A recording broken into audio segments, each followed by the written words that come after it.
اگر کسی بھائی کا کوئی سوال ہے تو وہ پوچھ سکتا ہے۔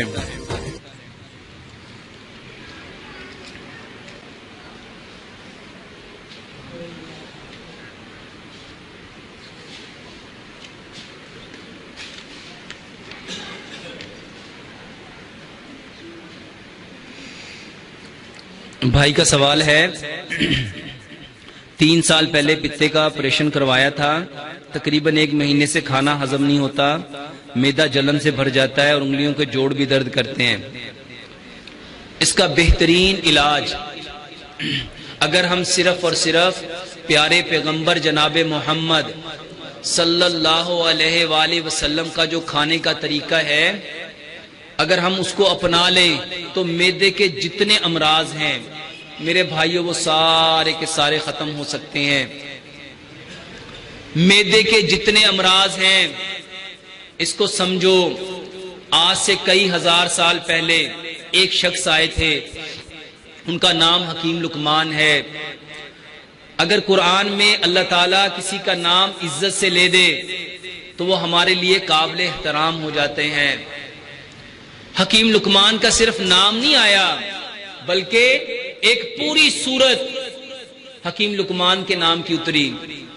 اور آج ہم میں سے کتنے ہیں جو حکیم لقمان کے طریقوں کو، زندگی کو، ان کے بارے میں جانتے ہیں؟ میرے بھائیوں، پورا یونان، یہ جو طب یونانی ہے، یہ جو گریک، اس میں پورے کا پورا یونان آج حکیم لقمان کے طریقوں کو فالو کر رہا ہے اور اپنے مسائل کو حل کر رہا ہے۔ حکیم لقمان نے فرمایا تھا اپنے بیٹے کو نصیحت کرتے ہوئے، اے بیٹا، دانتوں کا کام کبھی آنتوں سے نہ لینا، دانتوں کا کام کبھی آنتوں سے نہ لینا۔ اور دوسری جگہ آپ نے فرمایا، بیٹا یہ جو معدہ ہے نا، یہ بدن کا سردار ہے، یہ بدن کا سردار ہے۔ جس انسان کے بدن کا سردار کمزور پڑ گیا اس کی رعایا خود بخود کمزور پڑ جائے گی۔ معدہ سردار ہے، سردار قوی ہوگا، کھانا ہضم ہوگا، کھانا ہضم ہوگا تو طاقت ملے گی، دماغ کو بھی، دل کو بھی، پھیپھڑوں کو بھی، گردوں کو بھی، آنتوں کو بھی، ہڈیوں کو بھی، گوشت کو بھی۔ نظر تیز ہوگی، آواز مضبوط ہوگی، سماعت مضبوط ہوگی جب معدہ مضبوط ہوگا۔ تو کیا فرمایا آپ نے؟ دانتوں کا کام کبھی آنتوں سے نہ لینا۔ اور پیارے پیغمبر جناب محمد صلی اللہ علیہ وآلہ وسلم کے طریقے کو دیکھو، امام ابن قیم فرماتے ہیں کھانے میں آپ نے فرمایا یہ جو قرآن کی آیت ہے وَكُلُوا وَاشْرَبُوا وَلَا تُسْرِفُوا، آپ نے فرمایا اس آیت کے علاوہ اللہ تعالیٰ اگر طب کے لیے کچھ بھی نہ اتارتا، یہ ایک آیت کافی تھی، اور کھاؤ اور پیو اور اسراف نہ کرو۔ کیا مطلب ہوتا ہے اسراف کا؟ زیادتی نہ کرو۔ اور آج جتنے لوگوں کے معدے خراب ہیں ایک وجہ ہے، فطرت کو بدلا۔ میرے بھائیو، اللہ تعالیٰ نے پوری کائنات کے جانوروں کو دیکھو، سارے جانور فطرت کے مطابق زندگی گزارتے ہیں، کوئی جانور کھانے میں پانی نہیں پیتا، اسی لیے بیمار نہیں ہوتا۔ اور ہم لوگ پانی کیوں پیتے ہیں؟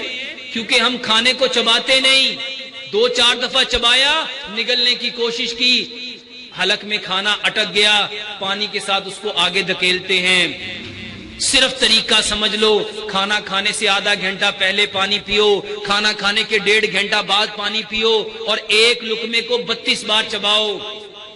جتنے دانت ہیں، آج کی ماڈرن میڈیکل سائنس کہتی ہے دانت 4 طرح کے ہیں، 1 نوک والے، 2 نوک والے، 3 نوک والے، 4 نوک والے۔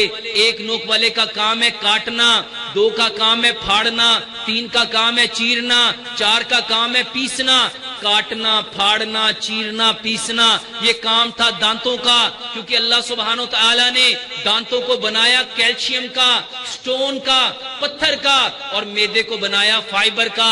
اسی لیے حکیم لقمان نے فرمایا تھا بیٹا دانتوں کا کام کبھی آنتوں سے نہ لینا، اب جو کام دانت کر سکتے ہیں کیا میدا کر سکتا ہے؟ کر سکتا ہے؟ جب وہ نہیں کرے گا آپ کھانے کو صحیح طرح کاٹو گے نہیں۔ اس کو سمجھو، کھانا سب سے پہلے کیا بنتا ہے؟ چھوٹے چھوٹے ٹکڑے بنتا ہے۔ اگر 32 بار کھانا منہ میں چبا لیا گیا، چوئنگ کر لیا گیا، تو سچ بتاؤ وہ منہ میں کیا بن جائے گا؟ پانی بن جائے گا۔ میدے کو کام کرنا پڑے گا۔ میدے کا بہترین علاج ہے کھانے میں پانی چھوڑ دو۔ کوئی جانور کھانے میں پانی نہیں پیتا، اسی لیے بیمار نہیں ہوتا۔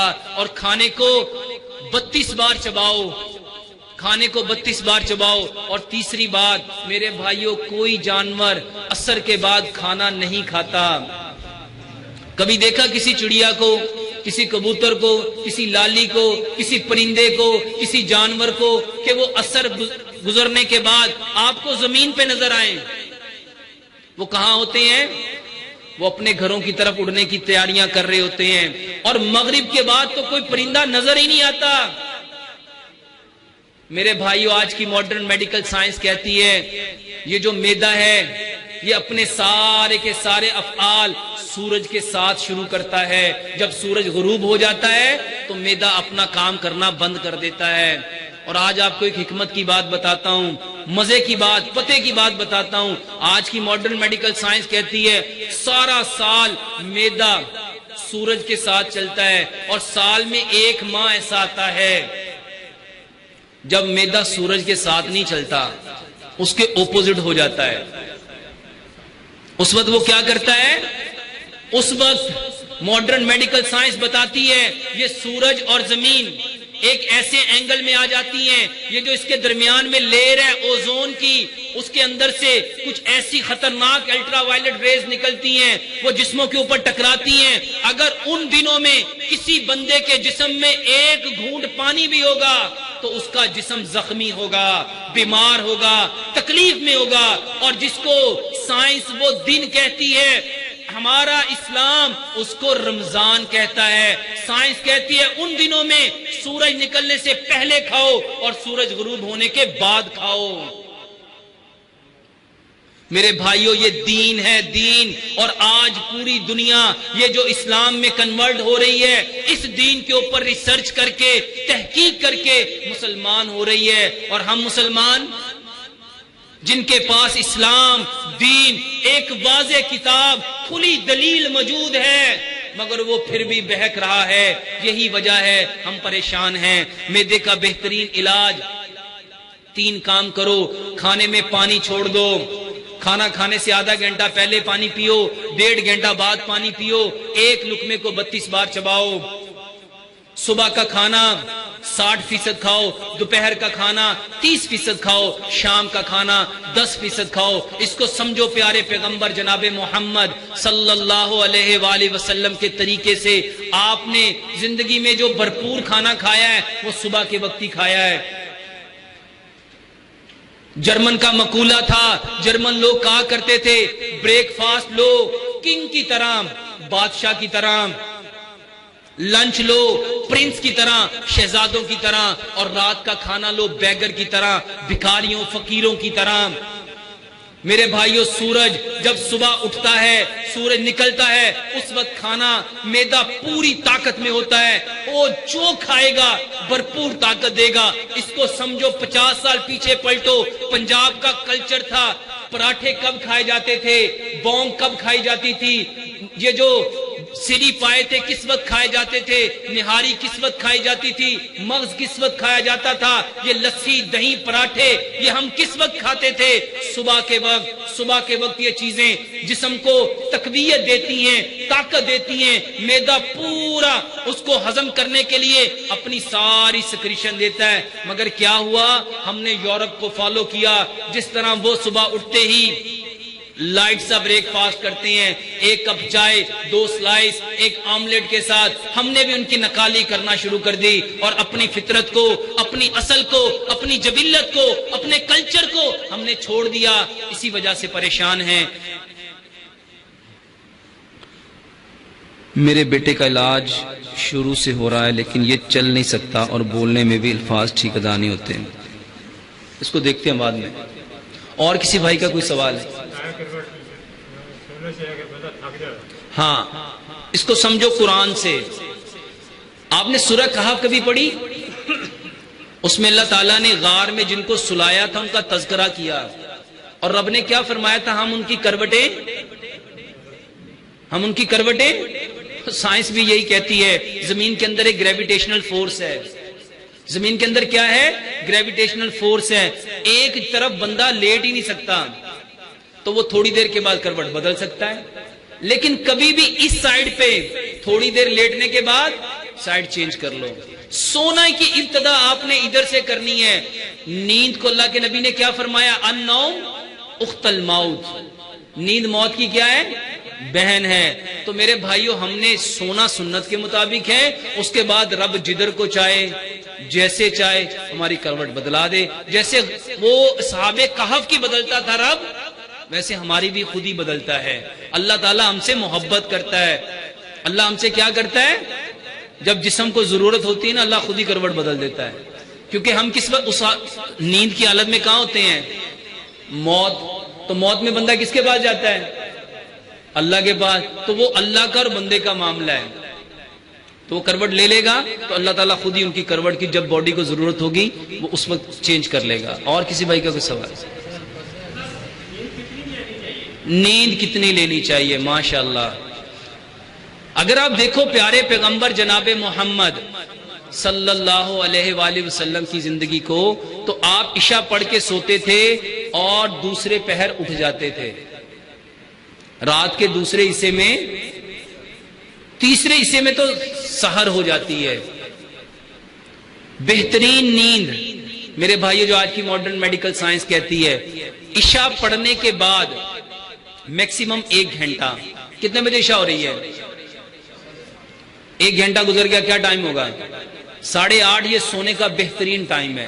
اگر آپ لوگ کینسر سے بچنا چاہتے ہو، اگر آپ لوگ ہڈیوں، یہ جتنے لوگوں کے جوڑ درد کرتے ہیں، یہ جوڑوں کے درد سے بچنا چاہتے ہو، ان پٹھوں کے، یہ جن کے پٹھے لٹک جاتے ہیں، مسل ڈھیلے ہو جاتے ہیں، اس سے بچنا چاہتے ہو، عشاء پڑھنے کے بعد کسی سے کلام نہ کرو اور سیدھے جا کے سو جاؤ۔ 1 ماہ، چلو یہ زیادہ ہے، 15 دن سو کے دیکھو، اور رات کو جب اللہ اٹھا دے پھر سونا نہیں ہے، اٹھ کے عبادت کرو، اٹھ کے عبادت کرو۔ 15 دن میں واللہ یہ پرابلم ختم ہوتی ہے۔ کتنا سونا ہے؟ آپ کے ہر بندے کی باڈی کو علیحدہ علیحدہ نیند کی ضرورت ہے، یہ کوئی فکس نہیں ہے سارے 8 گھنٹے سوئیں گے۔ بھئی ایک بندے کا جاب آف نیچر جو ہے وہ اینٹیں اٹھاتا ہے اور ایک بندہ اے سی میں بیٹھتا ہے۔ اب جو اینٹیں اٹھاتا ہے اس کے جسم کو زیادہ ضرورت ہے، اور جو اے سی میں بیٹھتا ہے اس کے جسم کو کم ضرورت ہے۔ تو ہر بندے کے جسم کے حساب سے اللہ تعالیٰ سونا چاہیے عشاء کے بعد، اور اللہ جب اٹھا دے، 12 بجے اٹھا دے، 1 بجے اٹھا دے، 2 بجے اٹھا دے، 3 بجے اٹھا دے، جب اللہ اٹھا دے اس کے بعد سمجھو نیند پوری ہو گئی ہے۔ میڈیکل سائنس تو کہتی ہے 6 سے 8 گھنٹے سونا چاہیے۔ اور کسی بھائی کا کوئی سوال ہے؟ ہاں جی،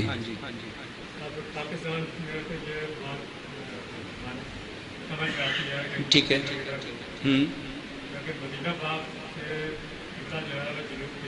ٹھیک ہے،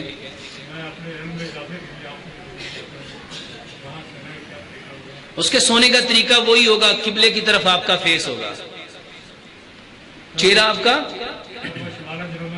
کوئی بات نہیں، لیکن اس میں آپ کو ایک پوزیشن تو آپ کو مل رہی ہے، چہرہ آپ کا قبلہ کی طرف ہونا چاہیے جدھر بھی آپ دنیا میں ہو۔ یہ تو میڈیکل سائنس نے کہا ہے نا، تو یہ تو میں نے آپ کو ایک بینیفٹ بتایا یہاں کا، اس کو سمجھو۔ حکیم لقمان کہا کرتے تھے جو جہاں پہ پیدا ہوتا ہے نا، اللہ تعالیٰ نے اس کی ضرورت کو وہیں پہ رکھا ہے۔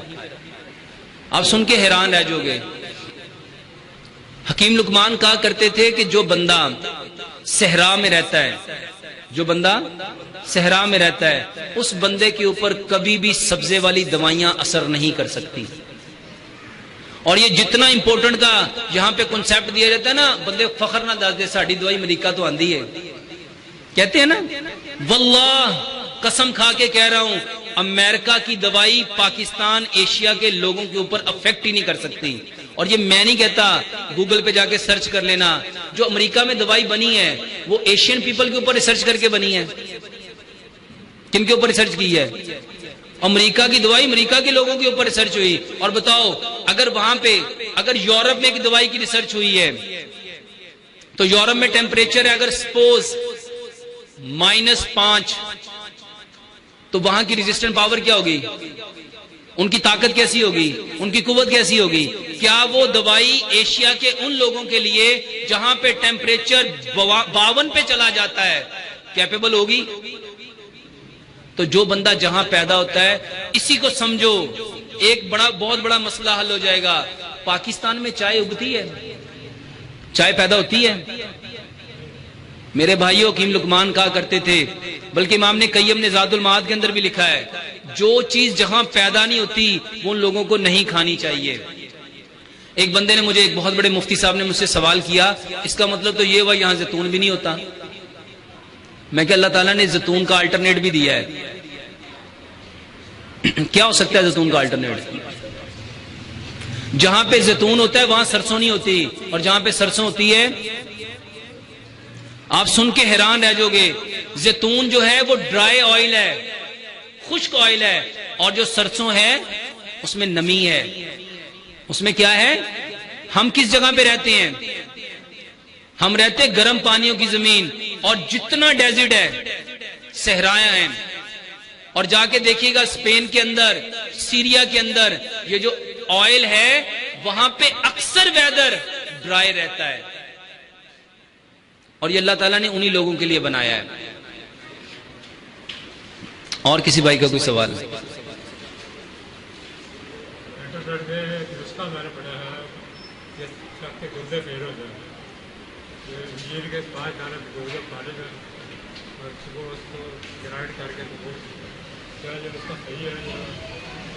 دیکھو بھائیو، اللہ تعالیٰ نے قرآن میں،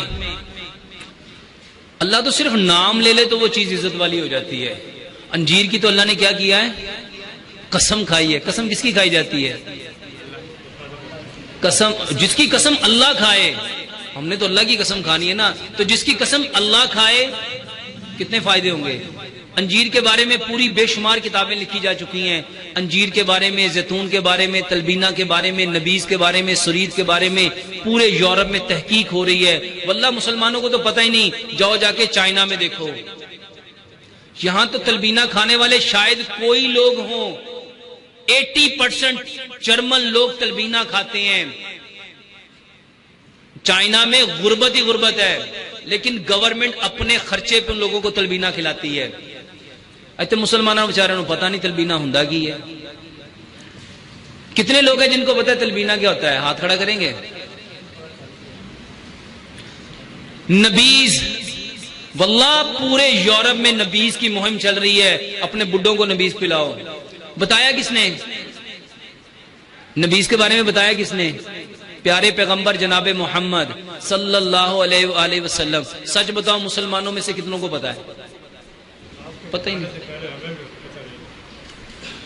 نبیذ کہتے ہیں میرے بھائیوں 7 کھجوریں لو، پانی کے اندر بھگو، ساری رات بھیگی رہیں، صبح اس کی گٹلی اور کیپ اتار کے اس کو گرائنڈ کرو اور پی لو. علاج کس کا ہے؟ جتنے بوڑھے لوگوں کو قطرہ قطرہ پیشاب آتا ہے، جتنے بچے بستر پہ پیشاب کرتے ہیں، جتنے لوگوں کا مثانہ کمزور ہے، ایون کہ یہ جس کو آپ پیشاب کی غدودیں کہتے ہو وہ بڑھ گئی ہیں، بہترین علاج ہے. پیشاب کی غدودوں کا کینسر جس کو پروسٹیٹ کینسر کہتے ہیں، بہترین علاج ہے. ہاں جی، نبیذ کے بارے میں امام نے قیم نے اپنی زاد المعاد کے اندر بہت کچھ لکھا ہے. دیکھتے ہیں اس کو. صرف ہلدی لگاؤ گلے کے اندر. اگر کسی بھی بندے کے گلے کی انفیکشن ہے، گلے کی پرابلم ہے، صرف ہلدی لگاؤ. انگلی گلی کر کے تو ایک دفعہ لگانے سے سم ٹائم وامٹ ہو جاتا ہے، الٹی آ جاتی ہے، پریشان ہوئیے گا، پھر لگا دو، ٹھیک ہو جائے گا. اور کسی بھائی کا کوئی سوال؟ ہلدی وہ اپنی جگہ ٹھیک ہے، لیکن ہلدی زیادہ بہتر ہے۔ ہاں، جو بچے بستر پہ پیشاب کرتے ہیں ان کو نبیذ پلاؤ۔ بچانے کی کمزوری ہے نا، اس کی طاقت کے لیے بہترین دوائی ہے۔ آج کل یہ جو وائرس ہے، جب تک بارش نہیں ہوگی تب تک نزلہ ہوگا، زکام ہوگا، کھانسی ہوگی، چیسٹ انفیکشن ہوگی، بخار ہوگی۔ بہترین علاج یہ بھی قرآن میں ہے، ادرک۔ آپ کو پتا جب جنتی جنت میں جائیں گے تو ان کو سب سے پہلے جو مشروب ملے گا وہ کون سا ہوگا؟ زنجبیل کی شراب۔ اور زنجبیل کسے کہتے ہیں؟ ادرک کو۔ تو میرے بھائیو، ادرک، لہسن اور دال چینی، 1 انچ کا ٹکڑا ادرک کا لو، 3 اگر گارلک کے کلو بڑے ہیں، 3 اگر چھوٹے ہیں 5، ان کو چھوٹا چھوٹا کاٹ لو، 2 کپ پانی لو، اس کے اندر ڈالو، اور دال چینی کی 3 انچ کی 2 سٹک، دال چینی کی 3 ڈنڈیاں، اس کو اس کے اندر ڈالو، 2 کپ پانی، جب 1 کپ رہ جائے چھان کے اس کے اندر شہد ملاؤ، اور صبح شام، صبح دوپہر 1 کپ پیو۔ انشاءاللہ گلا بھی ٹھیک ہو جائے گا، کھانسی بھی ٹھیک ہو جائے گی، فلو بھی ٹھیک ہو جائے گا، زکام بھی ٹھیک ہو جائے گا، بخار بھی ٹھیک ہو جائے گا، ساری چیزیں ٹھیک ہو جائیں گی انشاءاللہ۔ اور کوئی سوال؟ سبحانک اللہم و بحمدک اشہد ان لا الہ الا انت۔ بچوں کا جسم موٹا کرنے کے لیے بہترین دوائی ہے تلبینہ۔ تلبینہ، تلبینہ کیا ہوتا ہے؟ جو کا دلیا، بہترین دوائی ہے واللہ۔ آپ سن کے حیران رہو گے، ہم سے عقل مند گورے ہیں جو اس کا اتنا اہتمام کرتے ہیں، مسلمانوں بیچاروں کو پتہ ہی نہیں۔ بتانے والے پیارے پیغمبر جناب محمد صلی اللہ علیہ وآلہ وسلم۔ جاؤ، یہ جتنے محبت کرنے والے نا، محبت کا دعویٰ کرنے والے، افسوس کہ ان کو پتہ ہی نہیں ہے کہ نبی صلی اللہ علیہ وسلم کے کھانے کیا تھے، صرف کدو کے علاوہ۔ ایک کدو کا سب کو پتہ ہے، کدو شریف، اور اس کے علاوہ جو کھانے محمد رسول اللہ صلی اللہ علیہ وسلم کھایا کرتے تھے، یہ جو سرید ہے نا، آپ کا فرمان ہے یہ پٹھوں کو طاقت دیتا ہے، دل کو تقویت دیتا ہے، نظر کو تقویت دیتا ہے، دماغ کو تقویت دیتا ہے، پٹھوں کو قوت دیتا ہے، ہڈیوں کو مضبوط کرتا ہے۔ سرید ہوتا کیا ہے؟ وہ شوربہ کیسے بنتا ہے؟ اسی کو تو سرید کہتے ہیں۔ بعد میں روٹی تو اینڈ پہ ڈالیں گے نا جب وہ بن جائے گا۔ میرے بھائیوں، ½ کلو گوشت ہے نا، اس کو 5 کلو پانی میں پکاؤ، پکاتے جاؤ پکاتے جاؤ پکاتے جاؤ، اس میں کچھ نہیں ڈالنا، صرف اس میں سب کچھ ڈالا اور پکاتے جاؤ پکاتے جاؤ پکاتے جاؤ پکاتے جاؤ، جب وہ ½ کلو رہ جائے تو اس کے اندر روٹی ڈالا۔ بتاؤ بوٹیوں کا، ہڈیوں کا کیا حال ہوگا؟ ہڈیوں کا کیلشیم تک اس پانی میں آ جائے گا۔ اب بتاؤ وہ کتنا طاقتور شوربہ ہوگا۔ اس میں نبی صلی اللہ علیہ وسلم نے حکم دیا کہ اس میں شوربہ ملاؤ، اس میں روٹی ملاؤ، پھر اس کو گلاؤ اور وہ کھاؤ۔ ہاں، اپنی ضرورت کے مطابق ڈالو،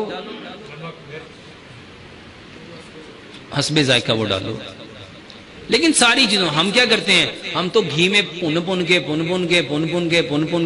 کے چسکا تے بچ جاندہ ہے پر بیماری بھی بچ جاندی۔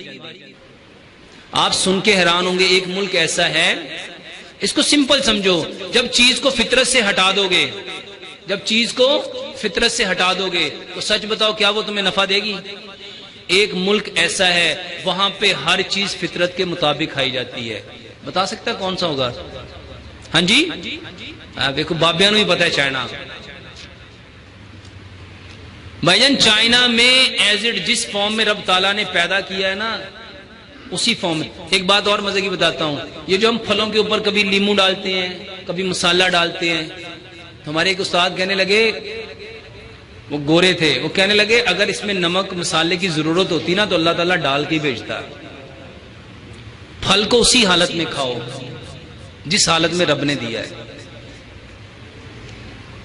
پھل کو ہم ماشاءاللہ کریم چاٹ بنا لیتے ہیں۔ سمجھو، فروٹ ہے کاربوہائیڈریٹ اور کریم ہے فیٹ۔ فیٹ کو ہضم ہونے کے لیے 6 گھنٹے چاہیے، کاربوہائیڈریٹ کو ہضم ہونے کے لیے 3 گھنٹے چاہیے۔ اب جب تم نے اس کو مکس کر دیا تو میدا کس کو ہضم کرے گا؟ فیٹ کو کہ کاربوہائیڈریٹ کو؟ نہ تو بیچارہ ادھر جوگا نہ ادھر جوگا۔ اسی لیے نبی صلی اللہ علیہ وسلم کا معمول اگر دیکھو گے، ایک وقت میں ایک کھانا کھایا کرتے تھے۔